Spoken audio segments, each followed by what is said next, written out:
सध्या सोशल मीडियावर एक गोष्ट प्रचंड व्हायरल होतीये, ती म्हणजे उपमुख्यमंत्री देवेंद्र फडणवीसांच्या सभांची यादी।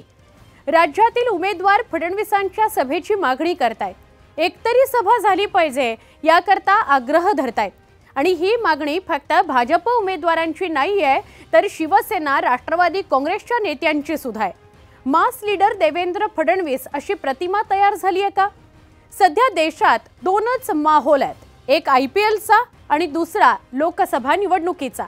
IPL मध्ये जशी धोनी रोहितची चर्चा असते, तशी निवडणुकीत नरेंद्र मोदींची असते।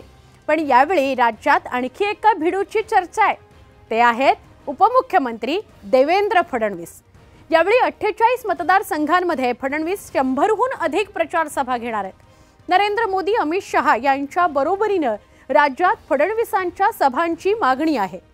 पंतप्रधान नरेंद्र मोदी आणि अमित शहा यांच्या देशभरात सभा असल्यामुळे त्यांची सभा मिळाली नाही तर फडणवीसांची सभा पाहिजे असा आग्रह उमेदवार करतायत। पहिल्या टप्प्यात 15 एप्रिल पर्यंत फडणवीसांनी 16 सभा घेतल्यात आणि येत्या दिवसात 100हून अधिक सभांची तयारी सुरू असल्याचं सांगण्यात येत आहे। देवेंद्र फडणवीसांची वाढती लोकप्रियता आणि मतदारांवर त्यांचा वाढता प्रभाव यातून दिसून येतो। देवेंद्र फडणवीसांना त्यांच्या जातीवरून लक्ष्य करण्याचा प्रयत्न झाला होता।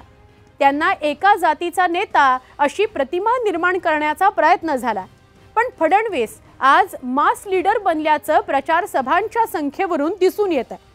राज्यात सोशल इंजिनिअरिंगचा चेहरा म्हणून त्यांच्याकडे बघितलं जात आहे। मराठा आरक्षणाचा मुद्दा तापत असताना त्यांनी मराठी OBC संघर्ष होऊ दिला नाही।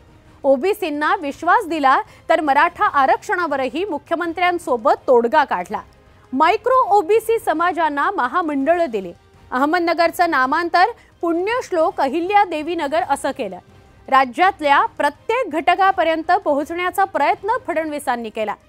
दुसरं महत्त्वाचं कारण म्हणजे निवडणूक जरी महाविकास आघाडी विरुद्ध महायुती अशी जरी असली तरी शरद पवार विरुद्ध देवेंद्र फडणवीस असंच याकडे बघितलं जात आहे। महादेव जानकर पवारांच्या गळाला लागल्याचं चित्र होतं। फडणवीसांनी राजकीय कसब दाखवत जानकरांना आपल्याकडे खेचलं। अजित पवार गटाला सुटलेल्या जागेची उमेदवारी मिळवून दिली। इथं फडणवीसांनी पवारांना शह दिला। लगेचच पवारांनी उलटा डाव टाकला, माढ्यात मोहिते पाटलांना आपल्याकडे खेचलं। पवारांनी फडणवीसांच्या खेळीची परतफेड केल्याचं बोललं गेलं। फडणवीसांचा सागर बंगला तंटा सोडवण्याचं केंद्रच बनलाय। मतदारसंघ कुठलाही असला तरी उपाय फडणवीस काढतायत, तर महाविकास आघाडीतल्या संघर्षावर सिल्व्हर ओक मध्ये तडजोडी होत आहेत। शरद पवारांना उत्तर म्हणजे देवेंद्र फडणवीस असं त्यांचे पाठीराखे म्हणतात। त्यामुळेच लोकसभा निवडणुकीच्या घोषणेपासून राज्यात देवेंद्र फडणवीसांच्या भोवती युतीचं राजकारण फिरतंय। 100 सभा घेणारे देवेंद्र फडणवीस आज मास लीडर झालेत का? गेल्या 10 वर्षात फडणवीस राज्यातले प्रमुख नेते झालेत का?